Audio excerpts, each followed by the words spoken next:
Corbin with this week's In the Loop. So for my first news update show, there is a lot of great news in the theme park world, so this will be a kind of long video because there really is a ton going on. Let's start in my home state of Florida. I have a whole video of this one, and you can click on the link below for more footage of the Jurassic World Velocicoaster, which finally has an official opening date of June 10th. And that's this year.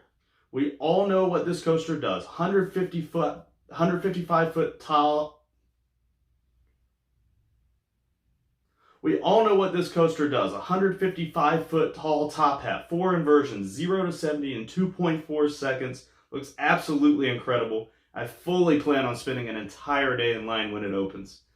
Also at Universal Orlando at City Walk, also in that same video, I show you 2 new stores that are completely open. The old Universal merchandise store never actually closed, but it has completed its transformation into the Legacy store, spotlighting the Universal attractions from the past with several nostalgic museum-like exhibits showcasing the behind the scenes of some of the old rides. Definitely worth checking out. The other stores where the construction walls have been for months, and it's finally opened after being announced just a couple of weeks ago. It's the new Universal merchandise store and is much larger than the old one, with tons of new merchandise, including over 100 new items from Harry Potter. Although it's not as large and impressive as I thought it would be, the 2 new stores are a definite upgrade for City Walk. And with Universal's parks being at capacity nearly every day for the last 2 weeks, except for Sundays, they just announced that Universal Studios Florida will be extending Mardi Gras for a second time through May 2nd. I do expect it to start to be a little slower now that spring break is finally over, but glad to see they're extending the festivities. Unfortunately, with all this progress at Universal, sad news as Busch Gardens Tampa took a step back. Before the official announcement for Iron Gwazi's opening was spring 2021. They've been saying that for a while now. Now that it is spring, the website changed. And now it just says anticipated opening 2021. I bought my Iron Gwazi shirt over a year ago when the ride was anticipated to open soon. So that one's pretty depressing. The same exact wording is used on the Williamsburg site for Pantheon, as well as Icebreaker at SeaWorld Orlando and Emperor in San Diego. So can't get your hopes too high about those, but just look forward to the Velocicoaster. At least Riptide Race just officially opened at Aquatica Orlando, which is owned by SeaWorld. So that shows that SeaWorld can afford to pay some of their bills at least, so maybe some good news. I'm just sad every time I have to walk in one of these parks and see the rides just sitting there. A lot of them are even running, but test running, but you can't get on. Also in Orlando, there is a sign of forward progress. Disney World, not to be confused with California's laws, but in Florida, Disney World is making a step to ending masks in parks. Even though it's a long way out, now you are allowed to take off your mask if you are stationary to take a photo. Not huge news really, because Universal's been doing this all along, but at least Disney's making that step in the right direction as well. Now let's float over to the other coast where things are improving finally as well. Parks have finally been given the green light to open, and that does include Disneyland Resort.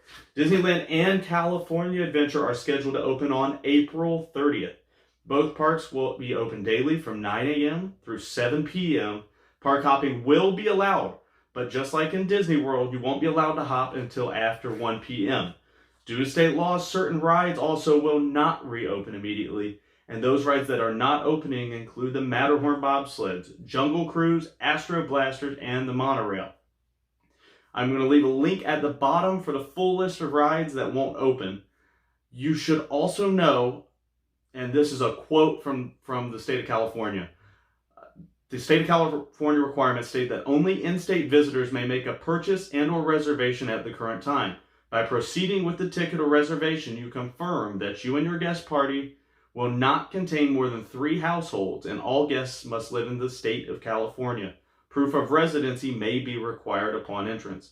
So no, if you live outside of California, even if you're in Vegas or Phoenix, can't go. At least not for now. Universal Studios Hollywood is opening even earlier than Disney on April 16th, and they're opening with a new ride and a new refurb. So their new ride, Secret Life of Pets Off the Leash, you go with Max, Duke, Gidget, and Snowball on a journey through the streets of New York City as you get ready to be welcomed into your new home in this 3D dark ride. Mostly for the kids, but of course, I mean, Secret Life Pets is a cute movie anyway, so sounds enjoyable. The park will also open with a new, fully articulated version of the Indominus Rex from Jurassic World, which appears on the Jurassic World ride right before the big drop. This creature spans 55 feet and over 22 feet tall and awaits guests at the top of the big drop on Jurassic World, the ride. Hours for Universal are going to be from 10 a.m. to 6 p.m. daily, with City Walk open from 11 a.m. until 9 at night.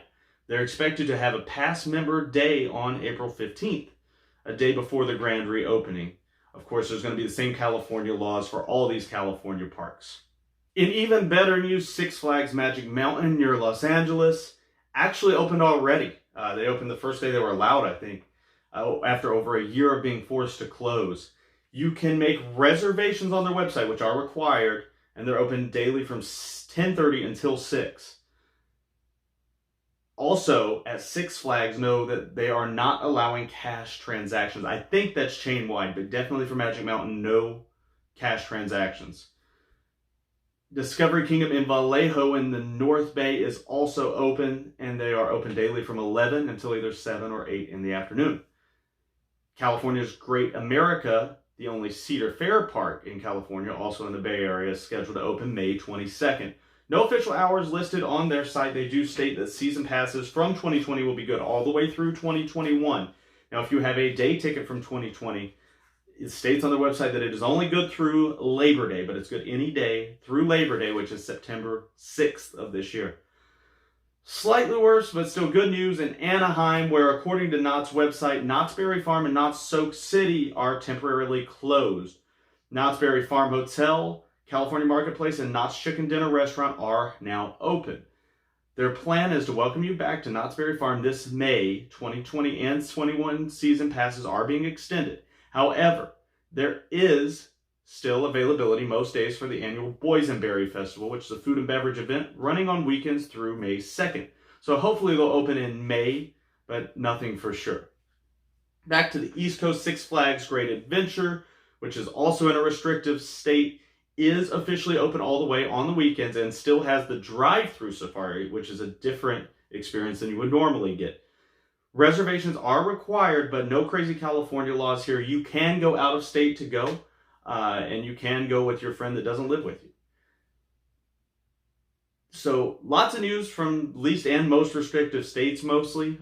Next week I'll have even more comprehensive list of the opening dates and hours for some of the seasonal parks especially, assuming there's less breaking news and more time to just plan out our future coaster trips for the summer.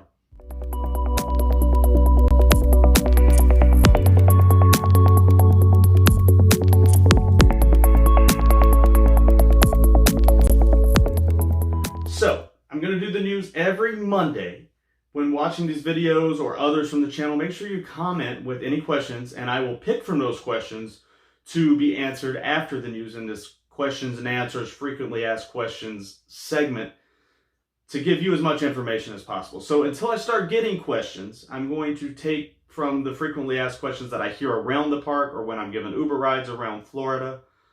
So one that I hear all the time is, what happens if I bought a ticket for Universal Studios and they're at capacity? The answer is slightly complex. If you buy a single day ticket with a specific date on the ticket, you're fine. Even if they hit capacity, they allow you in.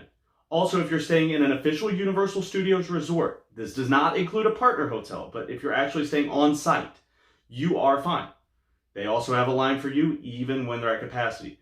However, if you are staying off-site or have a multi-day ticket, you're kind of screwed. Parks that reach capacity may open later in the day and usually do, but not usually until 5 or 6 in the afternoon. So if you want to buy discounted tickets and get a cheap hotel, which I do recommend, you need to make sure you're going to get to the parks early, like park open time, 9:30. It's even filled up at 9 before, so just be careful when you're booking the tickets. If you're going to go, if you're okay with going early, then go ahead and get the cheaper tickets. But if you are not sure if you want to get to the park early and stay all day, just make sure that you buy those single day tickets or just stay on property. And also, one little tip is if you leave the park, say to get lunch or whatever, you are allowed back in regardless of capacity. Another one I heard about spring break, and I know I'll hear it about summer. Summer break will be slow because of COVID, right? No, wrong. It likely will be extremely busy every single day once students start getting out of school. It doesn't matter that it's hot. It doesn't matter that half the country might still be shut down. Spring break was as busy as ever in Florida. And don't expect that to change even if restrictions loosen. Now, around the country, it might be a little different, but I don't think so. I think this summer is going to be very crowded everywhere. What's the difference between IOA and USF, which is Islands of Adventure and Universal Studios Florida? And should I go to both? This one I hear fairly often as well. Yes, you should go to both, in short. Islands of Adventure is a super theme park with some great thrill rides, some awesome dark rides, and 3 world-class water rides. So if you like getting wet, that's definitely the park for you. Universal Studios Florida is a studio park. Most of the rides are indoor. It's meant to look like a movie studio.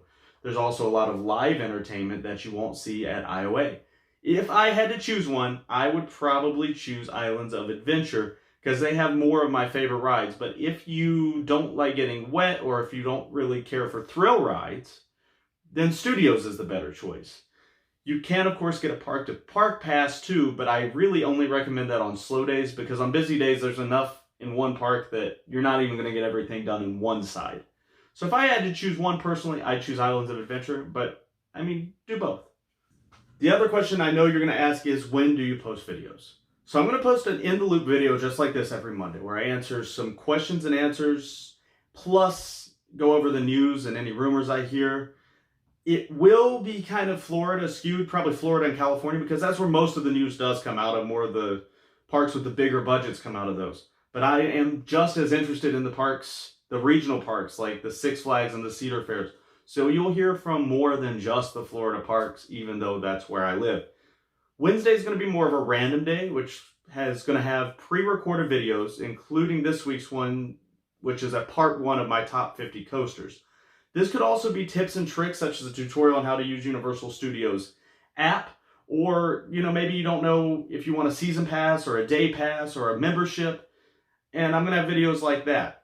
So make some suggestions if there's something you really think there's an in-depth video I should do, and I'll think about doing it. Friday is going to be an organic filmed live video at the theme parks. So those could be a tour of a theme park, or it could be on transportation at a theme park, or Foodie Fridays at some of the festivals, or at Disney Springs. I also will be doing tours of some of the massive Orlando hotels at some point, and how to travel to and from them the best. When I travel to other states to go to parks, I'm also going to be filming there. So come back Wednesday to see some of my favorite coasters, get to know me a little better, and of course, in the comments on that one, tell me how wrong you think I am. Thanks for watching Corbin's Coasters and More. Bye for now.